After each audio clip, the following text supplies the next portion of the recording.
And a short weekly news this week. We've been working on John's 121 here. Very nice car, very reliable and very simple. But what we did spot was that there was some fairly nasty scoring on the half shafts at the back. Now this is ages old, but we've always been doing other tasks on the car, but now we have the opportunity to sort that. The right hand side's worse than the left, and it must be that at some point in the past somebody hadn't tightened up the half shaft nuts well enough, and the wheels will have come loose and then wobbled on that taper of the half shaft and put in the grooves on it, possibly even to the extent where the wheel might have rotated on it from the look of it. So, and other than that, it's just a routine service. It's been a couple of years due to COVID since we've seen the car, so there's a few bits to be done there, but nothing much going on. Half shaft's the big job. We got Gareth's rally car back from the body shop, so that's ready to go. We're out in 10 days' time on the Cotswold, which neither of us have ever done before, but we hear very good reports. Apparently it's a very good event. Last weekend we were out competing on our local, which is the East Anglian, and a fairly small entry, but often it is on the East Anglian. I think it was 50 cars in total. We came 13th. I was 10 seconds behind Amy yet again on regularity, which I was pleased with and Amy was disgusted with. Yeah, she didn't do as well as she should have done. But Emma and I had a great time out in the Pee-wee. The PV drove immaculately. 2 items on the to-do list. One was the fuel gauge wasn't showing correctly at all. It showed us with a quarter of a tank to start with and quarter of a tank that we finished the event with. So we need to sort that out. And there was a little springy clunk from the left-hand rear, so I'm guessing one of those wee cups that secure the road spring to the suspension arm or the road spring to the chassis. One of those is probably worked its way loose a bit and needs to be nipped up. So that's all that's there. But the PV right now is out at Brian's having a little bit of chassis welding. The front left-hand longitudinal had a bit of rust in it, so we'll get that cut back to clean metal early on, and a couple of similar bits at the back floor pan as well that need to be cut back to clean metal. So we should have that car back next week. And the other excitement was Richard's Stag. So it's now got all new brakes all the way round, new brake hoses at the front. Indeed, the right-hand front had collapsed. That's why we weren't getting fluid through on that side, and the piston wasn't the caliper wasn't operating at all. So that's all beautifully got beautiful brakes. We then found we had some pretty foul fuel, so the fuel got dumped out, and the tank was pretty awful. There we go. There is our brand new fuel tank has been fitted with the new sender, because the sender was just a lump of rust, which gives you an idea what the rest of the fuel tank looked like. And oddly enough, the old fuel tank looked in lovely condition from the top, and indeed from the external. But then when you looked inside, you realized just how much rust and gunk there was.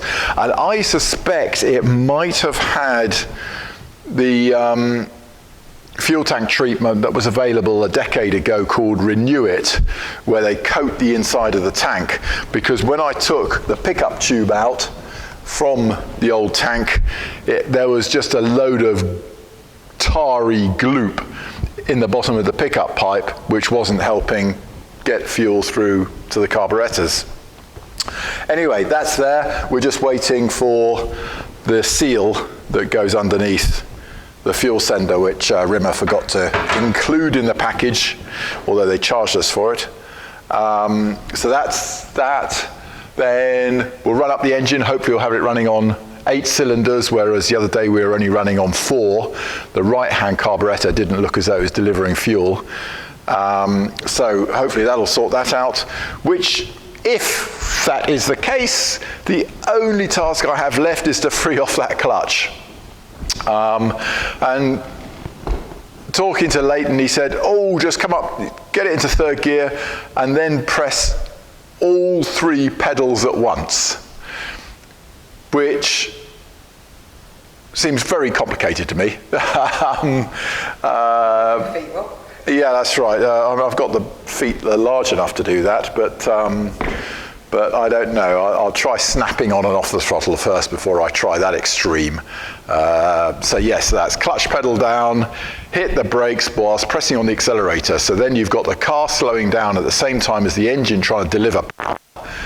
And the clutch is in, and so therefore it should hopefully try and break free on the friction plate. Well, we'll let you know how that gets on. That's it. Yeah, nothing much else really. Let's just get on and replace those 2 half shafts, and that'll be John's car pretty much finished. Okay, so here are the old half shafts out. Let me just show you why I've condemned them.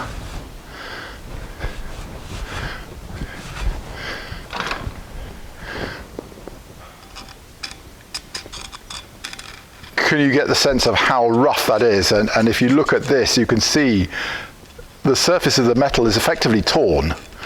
So you've got a nasty groove there, circumferential, a nasty circumferential groove there, and a bit of one there.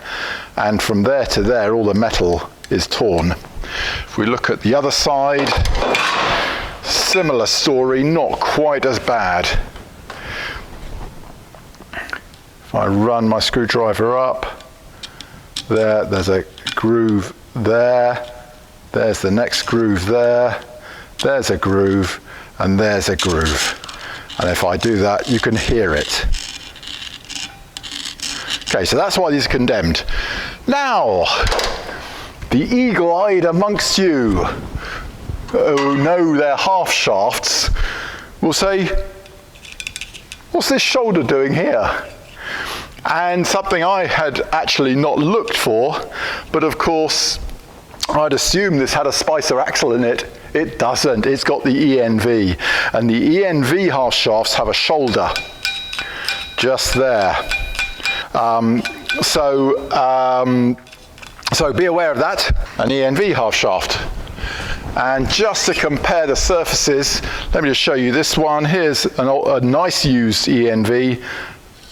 And if I run my screwdriver up, you can see it's absolutely smooth up the taper there.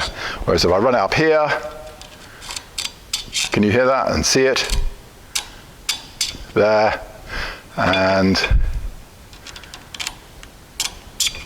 there, there.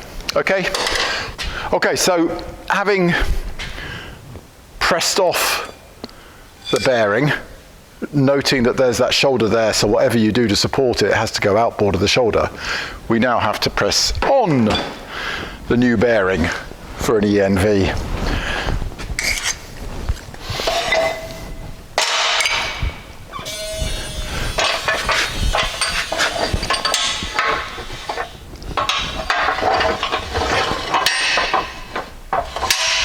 There we go.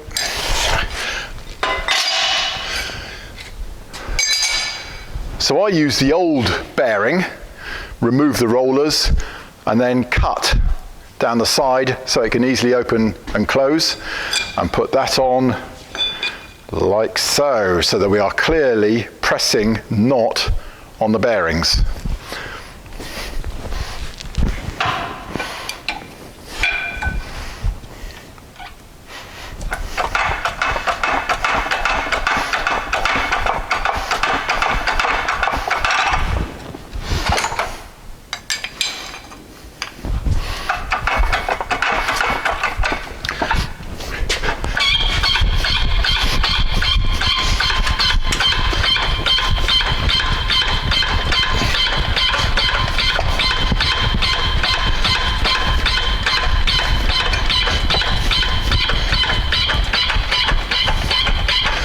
we go, that's pressed home. Nice and tight against the shoulder. There we go. And there we go, that's the half shaft, the replacement half shaft, all seated in there with its 32207 ENV wheel bearing. We'll talk to you next week. Thank you very much.